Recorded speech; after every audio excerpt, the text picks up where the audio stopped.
Yo, hello people, betapa enaknya saling berbagi.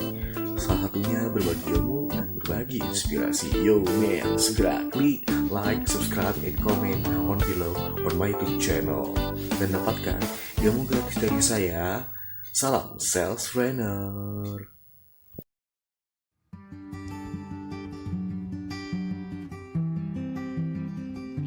Bro, kan tadi kan lu kan bilang nih kalau lu tuh lagi bener-bener persiapin buat semua kebutuhan masa depan lu nih ya. Dan juga tadi lu bilang kalau lu tuh bener-bener sayang nih sama keluarga lu. Nah, kebetulan gua nih tahu nih ada satu program yang menurut gua bagus banget nih buat lu. Nah, gue yakin orang kayak lu pasti suka nih. Nah, jadi mumpung gua ada di sini, coba gua ceritain ke lu ya. Jadi gini, semua orang itu kan pasti umumnya kerja atau usaha buat apa sih? Memenuhi semua tujuan kebutuhan finansial ya. Kita bisa bilang sebagai goal finansial atau tujuan finansial ya. Nah, itu tuh apa aja? Nah, nomor satu, tujuan finansial itu pasti untuk kebutuhan masa depan. Nah, semua kebutuhan masa depan nih semuanya ada di sini. Contohnya lah untuk merit lah ya, untuk berkeluarga, untuk beli rumah, beli mobil ya, untuk bahagiain orang tua, untuk pensiun, beli aset, itu semua ada di sini nih ya. Tujuan masa depan ya. Yang nomor dua, biasanya orang tujuan finansialnya buat apa sih? Untuk kuliahin anak biasanya ya, dana pendidikan anak nih gitu. Dan yang nomor tiga, tujuan finansial seorang tuh biasanya untuk penuhin dana cadangan darurat. Ini dana-dana simpenan ya, kalau ada sesuatu yang urgent jadi ada dari sini. Nah, contohnya apa sih ya, misalnya kayak kemarin nih ada banjir gitu ya, itu kan semua kan nguras biaya tuh. Nah, ini semua ngambil dari sini untuk kalau misalnya, atau misalnya orang, misalnya keluarga kita sakit gitu ya, itu semua ada di sini. Nah, jadi tujuan finansial ini apa sih? Sebenarnya tujuan finansial ini bisa kita bilang sebagai impian seseorang, bener ya?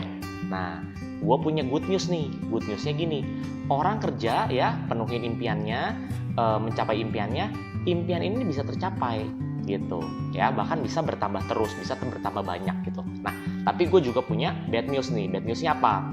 Impian ini nih sebenarnya bisa tidak tercapai ya, bahkan bisa berhenti dan bahkan bisa hilang. Nah, contohnya gini, kok bisa? Kayak contohnya gini nih. Misalnya ada orang lagi kerja ya, dia kerja, tiba-tiba dia ngerasa nggak enak badan. Nah, dia ngerasa nggak enak badan, bahkan sampai pingsan. Teman-temannya bawa ke dokter gitu ya, ke rumah sakit. Nah, dokter periksa gitu ya, ternyata dokter bilang bahwa orang ini positif kena yang namanya cancer. Ini kaget banget nih ya.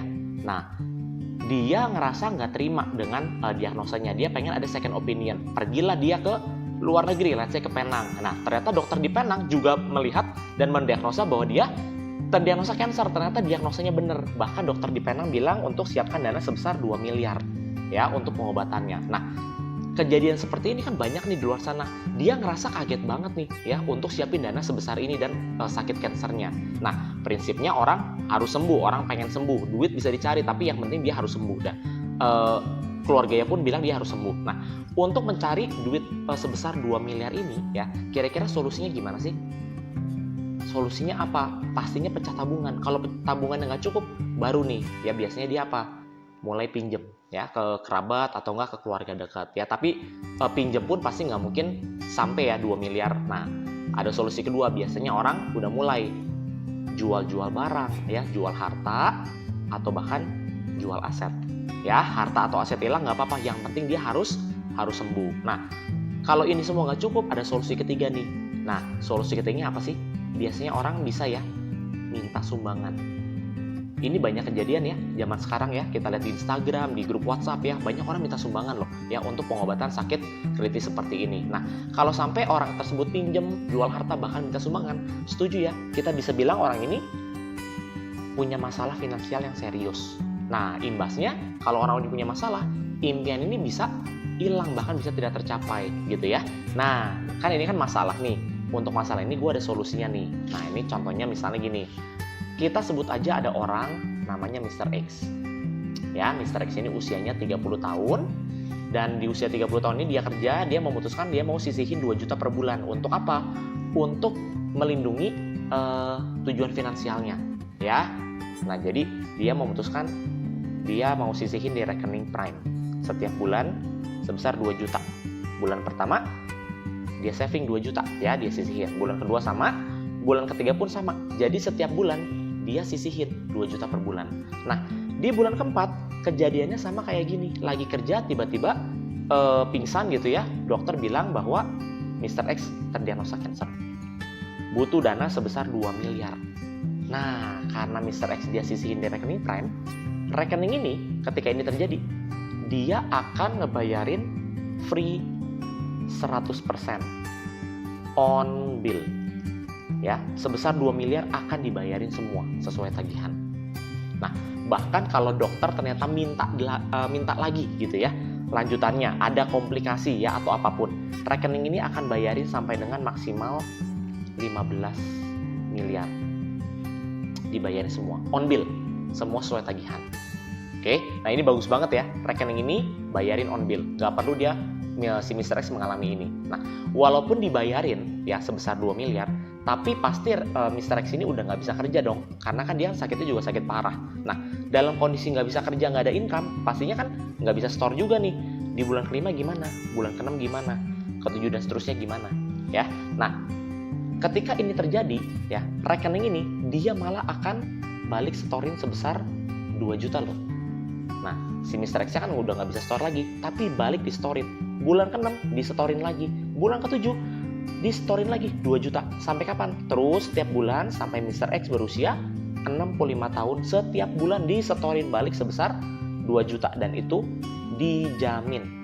Hitam di atas putih ada kontraknya. Nah, ini kan bagus banget nih, disetorin balik loh 2 juta per bulan sampai usia 65 tahun. Nah, tapi kalau kita perhatikan 2 juta ini nggak mungkin bisa cover biaya hidup sehari-harinya Mr. X ya, karena ini kan kecil banget nih. Untuk biaya hidupnya gimana? Untuk itu biaya hidupnya, rekening akan ngasih dana 1 miliar cash yang bisa digunakan mengcover biaya hidup sehari-harinya Mr. X. Nah, di masa depan bisa jadi dong Mr. X dia kambuh lagi, atau bahkan mungkin langsung dipanggil Tuhan ya, langsung meninggal. Ketika si Mr. X ini dipanggil Tuhan, rekeningnya akan ngasih lagi dana 1 miliar cash jika Mr. X meninggal. Untuk apa? Untuk santunan bagi keluarga yang ditinggalkan ya. Nah, jadi kalau kita lihat dia dibayarin 2 miliar ya, di storin balik ya, dikasih ini semua akan didapat kalau si Mr. X kena resiko ini ya, misalnya kena resiko sakit kritis kanker. Nah, pertanyaannya kalau misalnya nggak kena resiko seperti ini, sehat-sehat aja gimana? Nah, jadi gini, mau dia ada resiko ini, mau dia sehat-sehat aja, di usia 65 tahun ada dana kurang lebih sebesar 1 miliar. Di mana ada dana ini bisa dipakai Mr. X untuk memperlengkapi tujuan finansialnya nih. Gitu. Nah, jadi kalau kita perhatiin ya, kita balik ke sini ya. Misalnya kejadian ini adalah Mr. X ya, dia lagi kerja, tiba-tiba ngerasa nggak enak badan, dokter bilang bahwa Mr. X kena kanker, butuh dana 2 miliar. Kalau Mr. X ambil di rekening Prime ya, ambil program rekening Prime, setuju ya, Mr. X nggak perlu dong minta sumbangan ya, nggak perlu nih jual harta atau aset, bahkan nggak perlu pinjem ya. Nah, kalau dia nggak perlu melakukan semua ini, berarti tujuan finansialnya aman ya. Kalau tujuan finansial aman, berarti impiannya juga aman nih gitu. Nah, jadi kan kita juga semua kan kerja atau usaha kan tujuannya kan pasti kan untuk ada impian kita nih ya, tujuan finansial kita. Nah, jadi tujuan finansial itu kan penting, jadi wajar banget nih bagi kita untuk dijaga, setuju ya? Nah, kira-kira nih kalau kita mau jaga impian kita di rekening sebagus ini, kira-kira berapa sih yang harus kita sisihin setiap bulannya untuk kita jaga impian kita dan memperlengkapi impian kita nih? Nah, jadi gue akan coba buatin satu brosur ya, brosur ilustrasi dengan lu misalnya sisihin berapa, lu bisa dapat apa aja nih. Nah, tapi nggak usah khawatir sih, itu cuman gambaran aja brosur itu gitu.